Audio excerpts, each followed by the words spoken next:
নমস্কাৰ সকলোকে জ্ঞান কল্যাণলৈ পুনৰবাৰ আদৰণি জনাইছো মই লক্ষ্মীৰেখা গগৈ মই তোমালোকৰ লগত ক্লাছ 10 ৰ হেৰিডিটি এণ্ড ইভলিউচন বংশগতি আৰু ক্ৰমবিকাশ এই লেসনটো ডিসকাস কৰি আছিলো মোৰ আগৰ ভিডিও পাৰ্টত তোমালোকৰ লগত ইন্ট্ৰোডাকচন ভেৰিয়েচন আৰু এটা এক্সাম্পলৰ কথা ডিসকাস কৰিলো আৰু এই ভিডিওটোত মই বিশেষকৈ acquired and inherited traits speciation and evolution and their evidences এই টপিক তিনিটাৰ কথা ডিসকাস কৰিবলৈ চেষ্টা কৰিম ডেসক্ৰিপচনত এটা WhatsApp গ্ৰুপৰ লিংক দিয়া আছে ক্লাছ 10 ৰ বাবে তোমালোকে তাত গৈ জয়েন কৰিব পাৰিবা আৰু ভিডিওটোৰ লগত সংগতি ৰাখি বুজি নোপোৱা বিভিন্ন ধৰণৰ টপিক বিলাক বা বিভিন্ন ধৰণৰ কোৱেশ্চন আনসাৰ মোৰ লগত ডিসকাস কৰিব পাৰিবা আজিৰ ভিডিওটোৰ ফাৰ্স্ট টপিক হৈছে acquired and inherited traits আৰ্জিত আৰু বংশানুক্ৰমিক চৰিত্ৰ আৰ্জিত আৰু বংশানুক্ৰমিক শব্দ দুটাৰ পৰা তোমালোকে নিশ্চয় অনুমান কৰিব পাৰিছা যে আৰ্জিত মানে আৰ্জন কৰা বা কাৰোবাৰ পৰা কিবা লাভ কৰা আৰু বংশানুক্ৰমিক এটা বংশৰ পৰা ইয়াৰ পিছৰ বংশলৈ মানে এটা প্ৰজন্মৰ পৰা ইয়াৰ পিছৰ প্ৰজন্মলৈ ক্ৰমান্বয়ে পাৰ হৈ অহা এতিয়া চোৱা acquired traitsৰ এটা definition দিছো a trait or characteristic of an organism which is not inherited but develops in response to the environment is called an acquired trait অৰ্থাৎ আৰ্জিত চৰিত্ৰবিলাক not inherited হয় মানে এটা প্ৰজন্মৰ পৰা ইয়াৰ পিছৰ প্ৰজন্মলৈ হিহতি পাৰ হৈ নাযায় আৰু এইবিলাক আমাৰ পৰিবেশৰ লগত খাপ খুৱাই ডেভেলপ হয় এটা এক্সাম্পল দিছো বুজি পাবলৈ বেছি সুবিধা হ'ব ইয়াৰ আগৰ ভিডিওটো যেতিয়া মই ভেৰিয়েচনৰ পিছত এটা এক্সাম্পল ডিসকাস কৰিছিলো তাত কৈছিলো এটা বিটেল জাকৰ কথা কোৱা হৈছিল গুবৰুৱা জাক এটা কথা কোৱা হৈছিল আৰু তিনিটা তাত আমি সিচুৱেচন ষ্টাডি কৰিছিলো তাৰ যেটো 3 নম্বৰ সিচুৱেচন আছিল তাত আমি পাইছিলো যে হে বিটেল জাক যিজোপা গছত আছে হে গছবিলাকত বেমাৰ হ'বলৈ আৰম্ভ কৰিছিল আৰু এই বেমাৰ হৈ যোৱাৰ কাৰণে গছবিলাক শুকাই খিনাই গৈছিল আৰু বিটেল বিলাকো মানে তাত থকা বিটেল বিলাকো শুকাই খিনাই গৈছিল ইহঁতৰ ওয়েট বিলাক লছ হ'বলৈ আৰম্ভ কৰিছিল কিয়নো ইহঁতে খাদ্য পোৱা নাছিল গতিকে এই যে ইহঁতে খাদ্য নেপায় শুকাই খিনাই গৈছিল এই চৰিত্ৰটো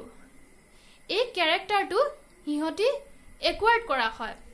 মানে পৰিবেশৰ লগত খাপ খুৱাই সেই ক্যাৰেক্টাৰটো ইহঁতৰ ডেভেলপ হৈছিল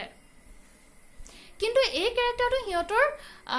জিনৰ লগত জড়িত হৈ থকা নাছিল হিয়তি পৰিবেশৰ লগত খাপ খুৱাইহে হে ক্যাৰেক্টাৰটো হিয়তৰ মাজত ডেভেলপ হৈছিল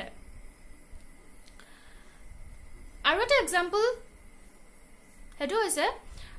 এন্ডুৰৰ জাক এটাৰ কথা কোৱা হৈছে এটা প্ৰজন্মৰ পৰা ইয়াৰ পিছৰ প্ৰজন্মলৈ ইহঁতৰ বংশবৃদ্ধি হৈ আহিছে আৰু এই এটা প্ৰজন্মৰ পিছত ইয়াৰ পিছৰ প্ৰজন্মৰ এন্ডুৰবিলাক সৃষ্টি হওঁতে নৰমেলি জন্মগতভাৱে হিয়তৰ লগত নেজডাল লৈ জন্ম হয় কিন্তু তাৰে এটা প্ৰজন্মৰ মাজত এটা এন্ডুৰৰ কিবা কাৰণত বা এক্সিডেন্টালি তাৰ নেজডাল নোহোৱা হৈ গ'ল গতিকে হে নেজ নোহোৱা ক্যাৰেক্টাৰটো হে এন্ডুৰটোৰ বাবে একোৱাৰ্ড ক্যাৰেক্টাৰ হয় কিয়নো তাৰ এই ক্যাৰেক্টাৰটো তাৰ যে নেজডাল নাই এই ক্যাৰেক্টাৰটো কি তাৰ আগৰ প্ৰজন্মটোৰ পৰা লাভ নাই কৰা বা ইয়াৰ পিছত যেতিয়া তাৰ প্ৰজন্ম সৃষ্টি হ'ব বা সেই ক্যাৰেক্টাৰটো তালৈ পাছও হৈ নাযায় গতিকে সেই ক্যাৰেক্টাৰটো হে এন্ডুৰটোৰ বাবে হে একোৱাৰ্ড ক্যাৰেক্টাৰ হ'ব নৰমেলি ইহঁতি যেতিয়া এটা প্ৰজন্মৰ পিছত ইয়াৰ পিছৰ প্ৰজন্মৰ সৃষ্টি হ'ব ইহঁতি নেজডাল লগত লৈয়ে মানে জন্মগতভাৱে লাভ কৰিয়ে ইহঁতি জন্ম হৈ গৈ থাকিব ইয়াৰ পিছত চোৱা আৰু এটা ইম্পৰ্টেন্ট কথা কোৱা হৈছে acquired character can not pass to further generation অৰ্থাৎ এটা অৰ্গানিজমে ইয়াৰ চাৰিওপাখৰ পৰা লাভ কৰা এই একোৱাৰ্ড ক্যাৰেক্টাৰবিলাক আৰ্জিত চৰিত্ৰবিলাক ইয়াৰ পিছৰ প্ৰজন্মলৈ পাৰ হৈ নাযায় কিয়নো এই চৰিত্ৰবিলাক সিহঁতৰ জিনৰ সালসলনিৰ কাৰণে হোৱা নাছিল সিহঁতি পৰিবেশৰ লগত খাপ খুৱাইহে সিহঁতৰ এই সলনিবিলাক দেখিবলৈ পোৱা গৈছিল গতিকে একোৱাৰ্ড ক্যাৰেক্টাৰবিলাক ইয়াৰ পিছৰ প্ৰজন্মলৈ পাৰ হৈ নাযায় ইয়াৰ পিছত চোৱা inherited traits or এটা definition দিছো inherited traits are those kind of trait of an organism which is caused by a change in its gene actually it means the character which is received from our parents অৰ্থাৎ বংশানুক্ৰমিক চৰিত্ৰবিলাক এটা প্ৰজন্মৰ পৰা ইয়াৰ পিছৰ প্ৰজন্মলৈ পাৰ হৈ আহি থাকে বংশানুক্ৰমিকভাৱে আৰু এই চৰিত্ৰবিলাকত আমি দেখিবলৈ পোৱা সালসলনিবিলাক জিনৰ মাজত সালসলনি হয় আৰু এই চৰিত্ৰবিলাক আমি আমাৰ পেৰেণ্টছৰ পৰা লাভ কৰোঁ এটা এক্সাম্পল দিছোঁ ব্ৰাউন আইজ আৰু ব্লু আইজ আমি বহুতৰ ক্ষেত্ৰত ব্ৰাউন আইজ দেখিবলৈ পাওঁ বহুতৰ ক্ষেত্ৰত আমি ব্লু আইজ দেখিবলৈ পাওঁ আৰু এই কেৰেক্টাৰবিলাক চকুৰ এই ৰংবিলাক পেৰেণ্টছৰ পৰা লাভ কৰা হয় কিয়নো এইবিলাক ইনহেৰিটেড ট্ৰেটছ হয় এটা প্ৰজন্মৰ পৰা ইয়াৰ পিছৰ প্ৰজন্মলৈ জিনবিলাকে কেৰি কৰি লৈ যায় সেই কেৰেক্টাৰবিলাক আৰু এইবিলাক একোৱাৰ্ড কেৰেক্টাৰৰ দৰে একেবাৰে নহয় কিয়নো একোৱাৰ্ড কেৰেক্টাৰবিলাক পৰিৱেশৰ লগত খাপ খুৱাই সৃষ্টি হয় কিন্তু ইনহেৰিটেড ট্ৰেটছবিলাক এটা প্ৰজন্মৰ পৰা ইয়াৰ পিছৰ প্ৰজন্মলৈ বংশানুক্ৰমিকভাৱে কণ্টিনিউৱাছলি পাৰ হৈ আহে ইয়াৰ পাছত চোৱা the differences between acquired and inherited traits আৰ্জিত আৰু বংশানুক্ৰমিক চৰিত্ৰৰ মাজৰ পাৰ্থক্য প্ৰথম পাৰ্থক্যটো চোৱা the acquired traits are not inherited but developed during the lifetime of an individual. আৰ্জিত চৰিত্ৰবিলাক সিহঁতৰ পেৰেণ্টছৰ পৰা লাভ নকৰে কিন্তু সেইবিলাক সিহঁতৰ জীৱনকালত লাইফ টাইমত সেইবিলাক লাভ কৰে আৰু সেইবিলাক সিহঁতৰ সলনি হোৱা পৰিৱেশৰ লগত খাপ খুৱাই সিহঁতৰ সাৰ্ভাইভেলৰ বাবে সেই কেৰেক্টাৰবিলাক সিহঁতি আহৰণ কৰে সিহঁতি অৰ্জন কৰে but the inherited traits are those which are obtained from parents. কিন্তু বংশানুক্ৰমিক চৰিত্ৰবিলাক আকৌ সিহঁতৰ পেৰেণ্টছৰ পৰা লাভ কৰে যেতিয়া অৰ্গেনিজমবিলাক জন্ম হয় তেতিয়াই সিহঁতৰ সেই পেৰেণ্টছৰ যিবিলাক চৰিত্ৰ আছে যিবিলাক ট্ৰেটছ আছে যিবিলাক কেৰেক্টাৰ আছে সেইবিলাক জন্মৰ লগে লগে সিহঁতৰ পেৰেণ্টছৰ পৰা লাভ কৰে next The acquired traits cannot be passed on to the future generations. আৰ্জিতৰ চৰিত্ৰবিলাক আকৌ সিহঁতৰ নেক্সট জেনেৰেশ্যনলৈ পাছ হৈ নাযায় যিবিলাক acquired traits আছে যিবিলাক সিহঁতৰ পৰিৱেশৰ পৰা আহৰণ কৰে অৰ্জন কৰে সেইবিলাক সিহঁতৰ নেক্সট জেনেৰেশ্যনলৈ ট্ৰান্সফাৰ কৰিব নোৱাৰে but the inherited traits can be passed on to the future generations. কিন্তু যিবিলাক বংশানুক্ৰমিক চৰিত্ৰ আছে সেইবিলাক এটা প্ৰজন্মৰ পৰা ইয়াৰ পিছৰ প্ৰজন্মলৈ বংশানুক্ৰমিকভাৱে পাৰ হৈ গৈ থাকে next the acquired traits R somatic ভেৰিয়েশ্যনছ somatic মানে হৈছে বডি চেলছবিলাকৰ কথা কোৱা হৈছে সো সিহঁতৰ যিবিলাক ভেৰিয়েশ্যনছ হয় যিবিলাক একোৱাৰ্ড ট্ৰেটছবিলাকৰ যিবিলাক ভেৰিয়েশ্যনছ হয় সেইবিলাক সিহঁতৰ সোমেটিক হয় সিহঁতৰ জিনৰ লগত সিহঁতৰ ৰিপ্ৰডাক্টিভ চেলবিলাকৰ লগত সিহঁতৰ জাৰ্ম চেলছবিলাকৰ লগত এইবিলাক ৰিলেটেড নহয় কিন্তু ইনহেৰিটেড ট্ৰেটছ আৰ জেনেটিক ভেৰিয়েশ্যনছ কিন্তু যিবিলাক বংশানুক্ৰমিক চৰিত্ৰ আছে সেইবিলাক সিহঁতৰ জিনবিলাকৰ লগত ৰিলেটেড হয় গতিকে যিবিলাক একোৱাৰ্ড ট্ৰেটছৰ ভেৰিয়েশ্যনছ আছে সেইবিলাক সোমেটিক কিন্তু ইনহেৰিটেড ট্ৰেটছৰ ভেৰিয়েশ্যনছবিলাক জেনেটিক ইয়াৰ পাছত চোৱা এক্সাম্পলবিলাক একোৱাৰ্ড ট্ৰেটছৰ এক্সাম্পল হিচাপে আমি ৱেট লছৰ কথা ক'ব পাৰোঁ ইতিমধ্যে মই তোমালোকক এটা এক্সাম্পল দিছিলোঁ বিটেল ৰিলেটেড আৰু তাৰ যিটো 3 নম্বৰ চিটুৱেশ্যন তাত তোমালোকে পাইছিলা যে সিহঁতি বসবাস কৰা জোপোহাবিলাকত কিছুমান প্লেণ্ট ডিজিজ হ'বলৈ আৰম্ভ কৰিছিল যাৰ কাৰণে সিহঁতি সময়ত খাদ্য পোৱা নাছিল আৰু লগে লগে সিহঁতৰ ৱেট লছ হৈছিল যাৰ কাৰণে সিহঁতৰ চাইজবিলাক ৰিডিউচ হৈছিল সিহঁতি দেখাত সৰু হৈ গৈছিল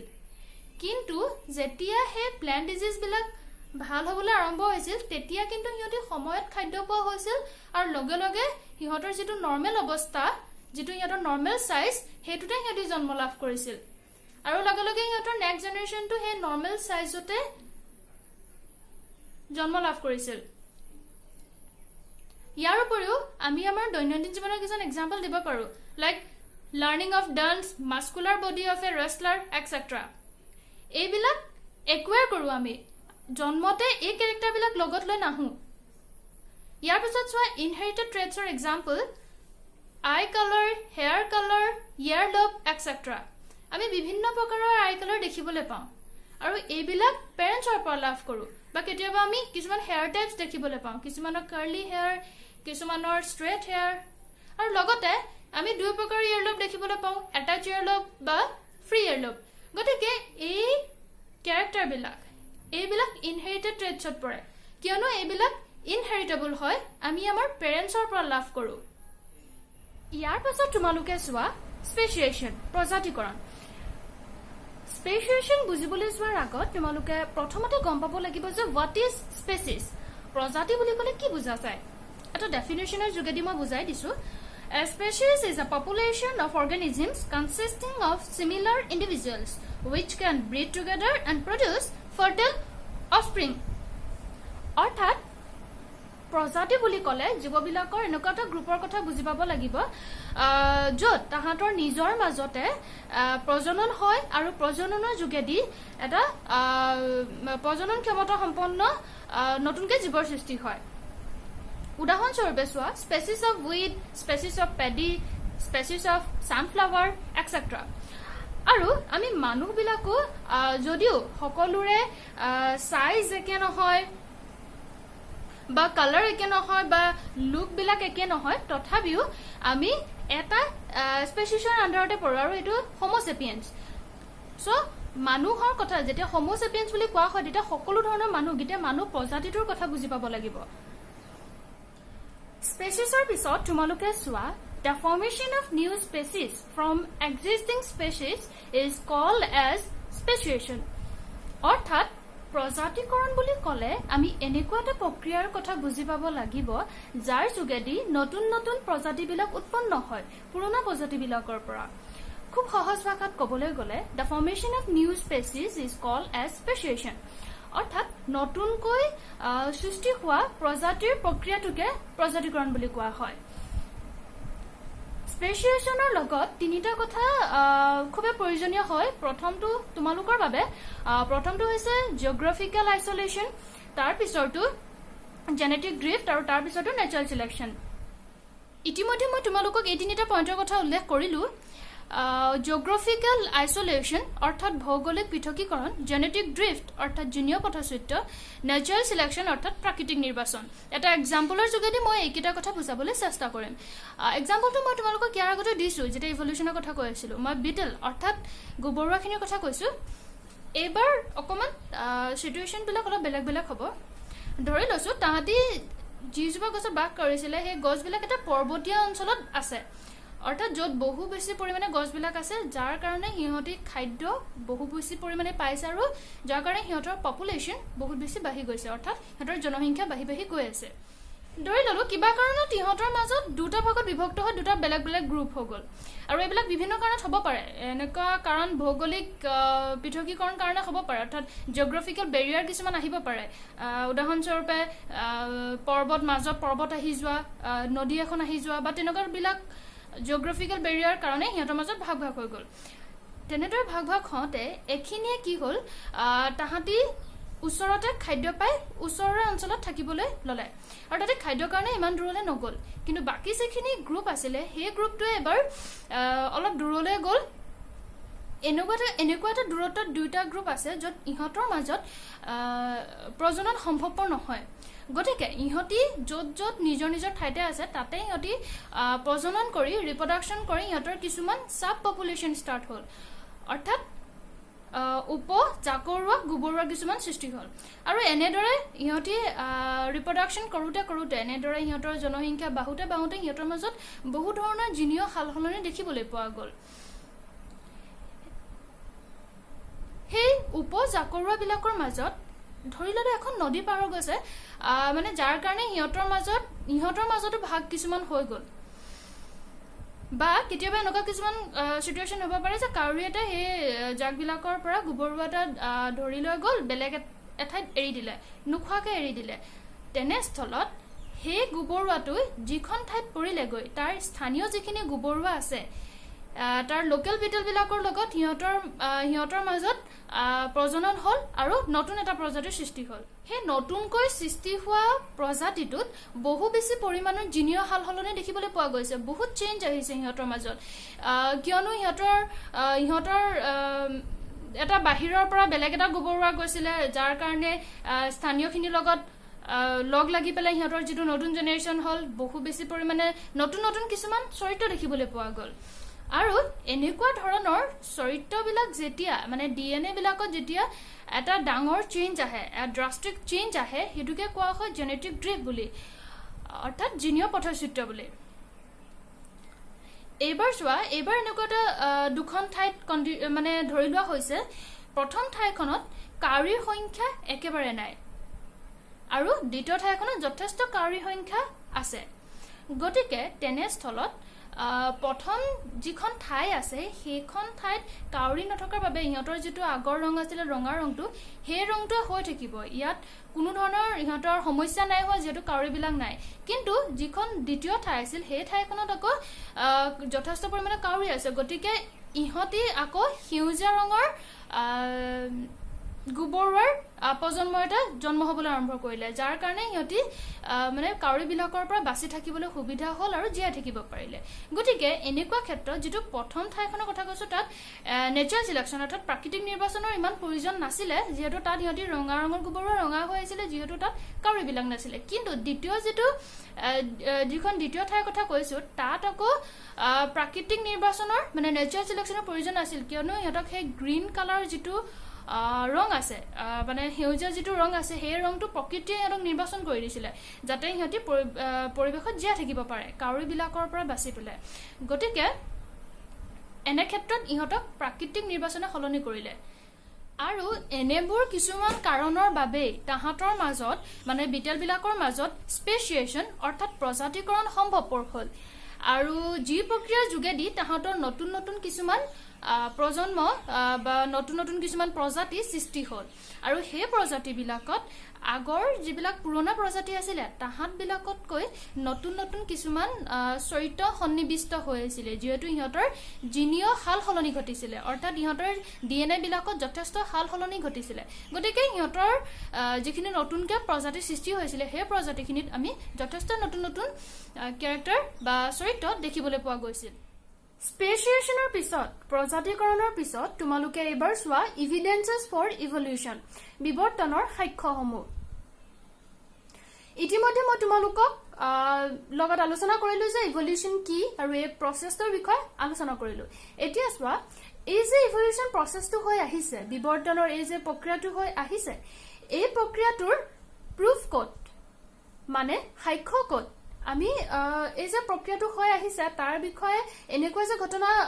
হৈছিল তাৰ বিষয়টো আমাক প্ৰুফ লাগিব তদুপৰি ইভলিউশন প্ৰসেছটো বিবৰ্তন প্ৰক্ৰিয়াটো ইমানেই লাহে লাহে হৈছে যে আমাৰ জীৱন কালছোৱাত ইয়াৰ যি পৰিৱৰ্তন চকুত নপৰে গতিকে এনেকুৱা ধৰণৰ কথাবিলাকৰ বাবে আমি কিছুমান এভিডেন্সৰ বিষয়ে জানিব লাগিব আৰু ইয়াত তিনিটা তোমালোকক উল্লেখ কৰি থোৱা আছে প্ৰথমটো চোৱা হোমোলগাছ অৰ্গান সমসংস্থ অংগ দ্বিতীয়টো চোৱা এনালগাছ অৰ্গান সমবিত্ত অংগ তাৰ পিছতো চোৱা ফসিল জীৱাশ্ম ইয়াৰ উপৰিও আৰু কিছুমান এভিডেন্সেস আছে যেনে লুপ্তপ্ৰায় অংগ ভেষ্টিজিয়াল অৰ্গান কানেক্টিং লিংক সংযোগী জীৱসমূহৰ সাক্ষ্য এইবিলাক তোমালোকক প্ৰয়োজন নহয় তোমালোকক কেৱল এই তিনিটা প্ৰয়োজন গতিকে মই এই তিনিটাৰ বিষয়ে তোমালোকৰ লগত আলোচনা কৰিম এতিয়া চোৱা প্ৰথমটো এভিডেন্স হোমোলগাছ অৰ্গান সমসংস্থ অংগ the organs which have same origin and basic structure but their functions are different অৰ্থাৎ সমসংস্থ অংগ বুলি ক'লে আমি এনেকুৱা কিছুমান অংগৰ কথা বুজি পাব লাগিব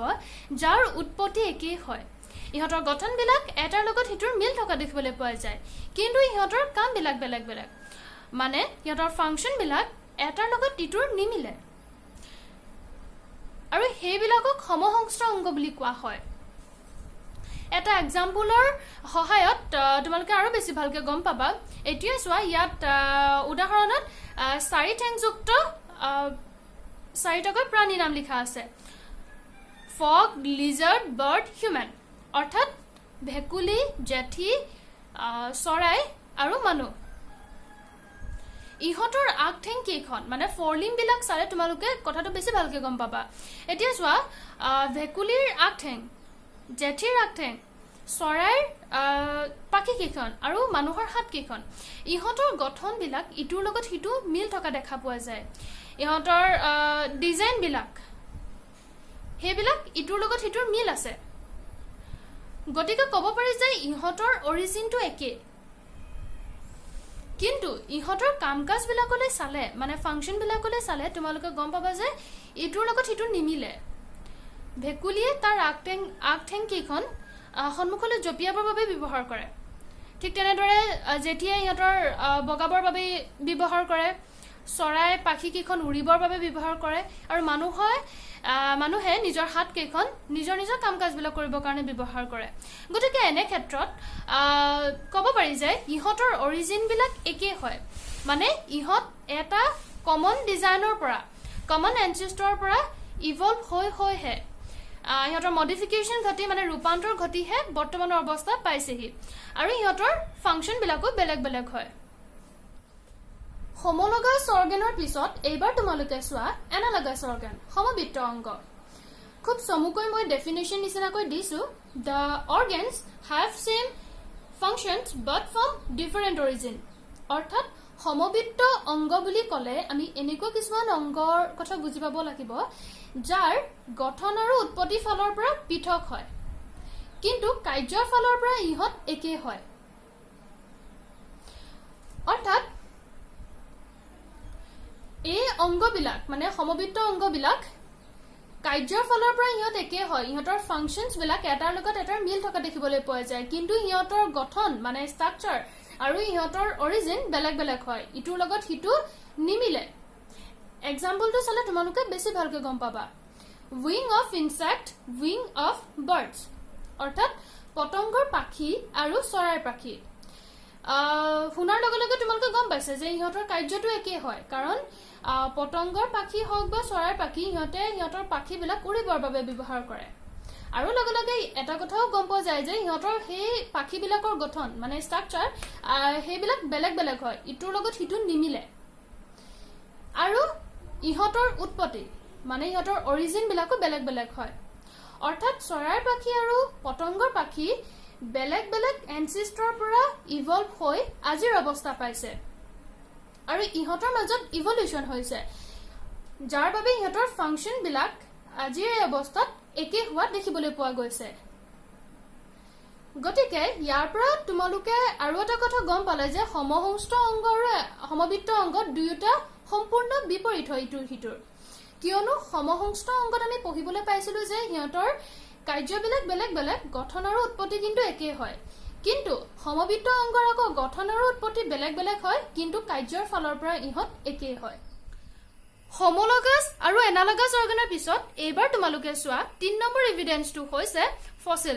জীৱাশ্ম ফসিল বা জীৱাশ্ম এই শব্দটো নিশ্চয় তোমালোকে আগতে শুনিছা Fossils are dead remains of living organisms usually found deep inside the earth. অৰ্থাৎ জীৱাশ্মবিলাক হৈছে জীৱিত জীৱৰ মৃত অৱশিষ্ট যিবিলাক আমি ভূগৰ্ভৰ গভীৰতাত দেখিবলৈ পাওঁ The fossils provide evidence for evolution. আৰু ফসিলবিলাক মানে জীৱাশ্মবিলাক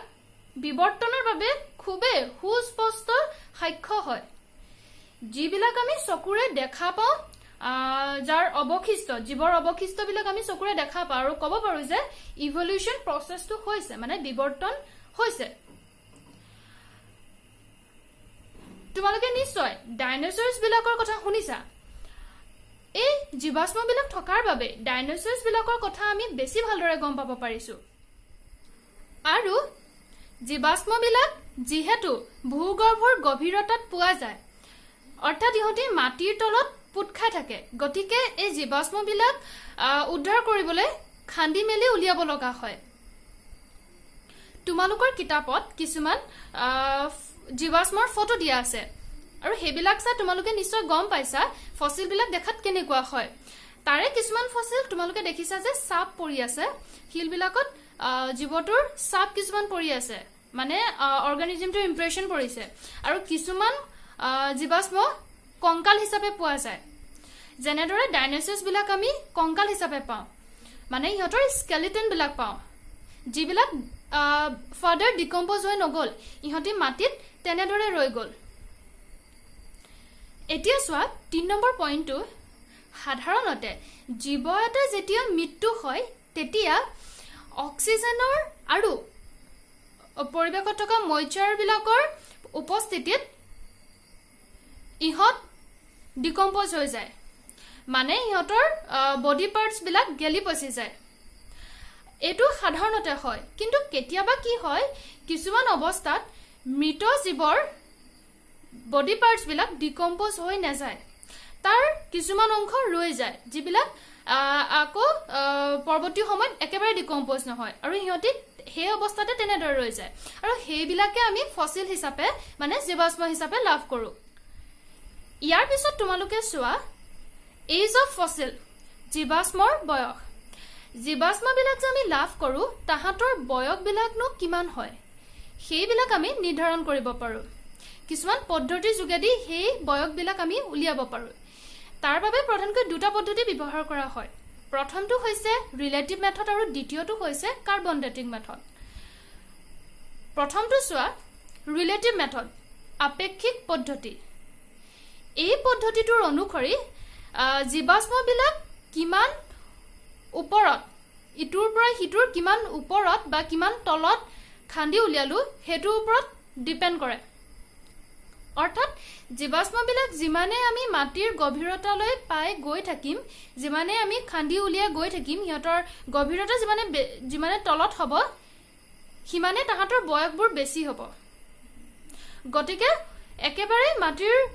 ওপৰৰ তৰফত লাভ কৰা এটা জীৱাশ্মৰ বয়সটো কম হ'ব আৰু মাটিৰ গভীৰতাত তাতকৈ বহুত বেছি গভীৰতাত পোৱা জীৱাশ্মবিলাকৰ বয়সটো বেছি হ'ব আৰু তেনেদৰে সেই পদ্ধতিৰ যোগেদি জীৱাশ্মবিলাকৰ বয়সটো নিৰ্ধাৰণ কৰা হয় ইয়াৰ পিছত চোৱা কাৰ্বন ডেটিং মেথড এই মেথডটোৰ মতে এটা লিভিং অবজেক্টৰ